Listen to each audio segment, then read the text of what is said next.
the woman. "Quick," said Mr. Fox. "Hide." He and Badger and the smallest fox jumped up onto a shelf and crouched behind a row of big cider jars. Peering around the jars, they saw a huge woman coming down into the cellar. At the foot of the steps, the woman paused, looking to right and left. Then she turned and headed straight for the place where Mr. Fox and Badger and the smallest fox were hiding. She stopped right in front of them. The only thing between her and them was a row of cider jars. She was so close, Mr. Fox could hear the sound of her breathing. Peeping through the crack between two bottles, he noticed that she carried a big rolling pin in one hand. "How many will you want this time, Mrs. Bean?" the woman shouted, and from the top of the large steps the other voice called back, "Bring up 2 or 3 jars." "He drank 4 yesterday, Mrs. Bean." "Yes, but he won't want that many today, because he's not going to be up there more than a few hours longer. He says the fox is bound to make a run for it this morning. It can't possibly stay down that hole another day without food." The woman in the cellar reached out and lifted a jar of cider from the shelf. The jar she took was next but one to the jar behind which Mr. Fox was crouching. "I'll be glad when the rotten brute is killed and strung up on the front porch," she called out.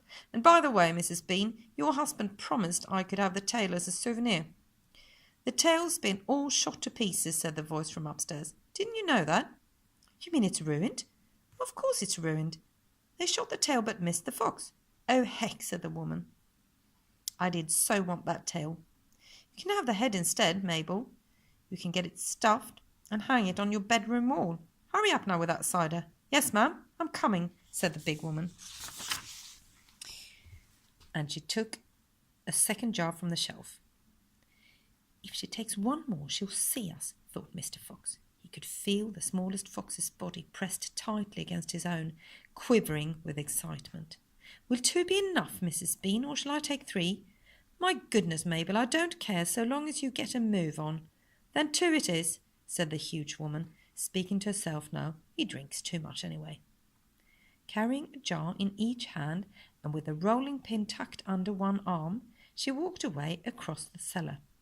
At the foot of the steps she paused and looked around, sniffing the air. "There's rats down here again, Mrs. Bean. I can smell 'em." "Then poison them, woman, poison them. You know where the poison's kept." "Yes, ma'am," Mabel said. She climbed slowly out of sight up the steps. The door slammed. "Quick," said Mr. Fox. "Grab a jar each and run for it." Rat stood on his high shelf and shrieked. "What did I tell you?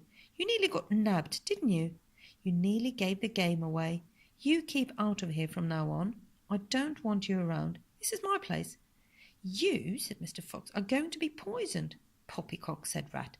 "I sit up here and watch her putting the stuff down. She'll never get me." Mr. Fox and Badger and the smallest fox ran across the cellar, clutching a gallon jar each. "Goodbye, Rat," they called out as they disappeared through the hole in the wall.